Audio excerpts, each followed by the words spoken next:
everybody, and welcome to Story Time with PJ. I've got a new story for you today. It's called Do the Right Thing, and it's another Berenstain Bears book in their A Faith Story collection. So if you're ever out and see those, these are really good ones because they tie them in with things in the Bible. Now don't forget, if you can't see the pictures, you can always zoom in, especially if you're on an iPhone or an iPad. So if you need to see the pictures better, just zoom in. All right, let's see what it has to say. There's Brother and Sister Bear. Isn't it funny that they don't have names? I always think it's funny. Their little sister's called Honey, but they call each other brother and sister. So I don't know if they have names or not. Maybe we'll find out one day. Beartown Park was a popular place and a happy place. It was always full of cubs playing on seesaws and slides, batting a ball around, or just hanging out with their friends. Sister and brother were headed for the park one lazy Saturday afternoon. They had their baseball bats and gloves, and Sister had a backpack full of her favorite Berry Buddy dolls. She collected them and hoped her friends would be in the park with their dolls too. At the park, Sister spotted a group of Berry Buddy collectors and made a beeline for them. "Hey, Sister," someone called from the baseball field. It was Cousin Fred. "Come join our game. We need a shortstop." "Yeah," agreed Brother. "We need you on our team." "Sister," said the other players, and they all cried out, "Sister, Sister." Well, Sister really liked Berry Buddies, but she liked baseball too. Besides, she was flattered that everybody wanted her to play. She made up her mind. Baseball it was. Sister played a fine game that afternoon. She was a talented shortstop and made some terrific plays. When the game was over, though, her mind turned to thoughts of Berry Buddies. She looked around for her collector friends, but they were gone. She could see them in the distance heading for home. Oh, I guess she missed them, didn't she? Oh, disappointed, Sister turned back to the ball field, but she noticed something lying under a bush.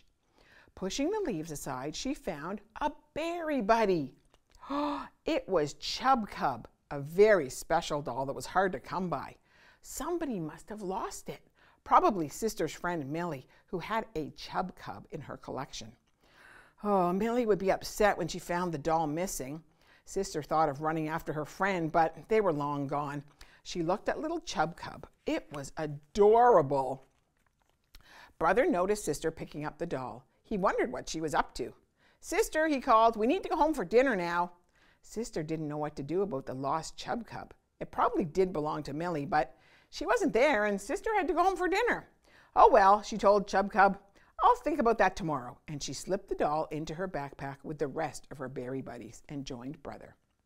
After dinner, Sister and Honey played with the Berry Buddies in the living room. Brother was reading nearby, and the dolls were having a tea party to welcome Chub Cub to their group. "So nice of you to join us, Chub Cub," Sister said, pretending to be Foozle for her favorite. "Why, thank you so much," said Honey, pretending to be Chub Cub. Chub Cub seemed happy in his new home. In fact, Sister was already thinking of him as part of her collection. He fit in so well. "Chub Cub," said Brother, looking up. He knew a thing or two about Berry Buddies. "I didn't know you had Chub Cub. I hear they're really hard to find and everybody wants one. Aren't you the lucky one?"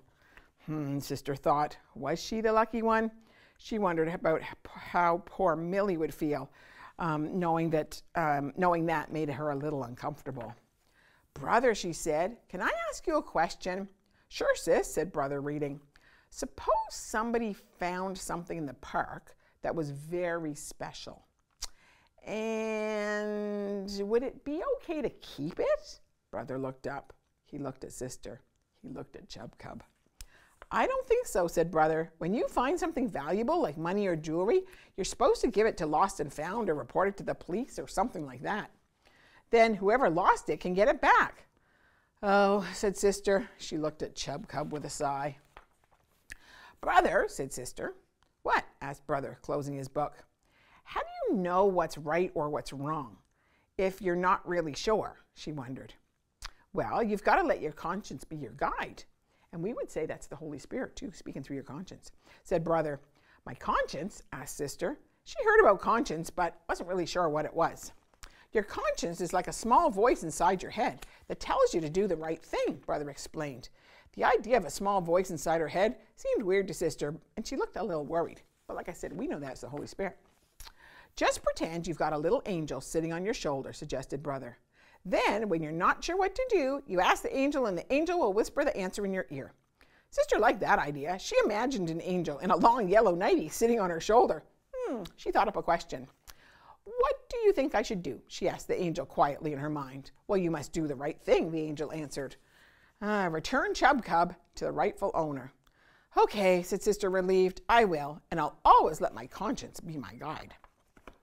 The next day, Sister returned to the park where she found her friends with their berry buddies. Did anyone lose Chub Cub? She asked, taking it out of her backpack. Oh, my Chub Cub, said Millie. I've been looking for him everywhere. I was so worried. She took the doll and hugged it happily. Then Millie gave Sister a big hug too. Thank you, Sister, she cried. It was so nice of you to bring him back. That made Sister feel good. She'd been worried that she would be sad about giving up Chub Cub, but she wasn't sad at all. She was happy. Letting your conscience be your guide turned out to be a pretty good deal. Thanks, Sister said to the imaginary angel on her shoulder. No, said Millie, overhearing her. Thank you. You're welcome, said Sister with a big smile, and the angel on her shoulder smiled back with pride. So you know what? God always wants us to do the right thing. All right, make sure that you join us next week for another story from Storytime with PJ.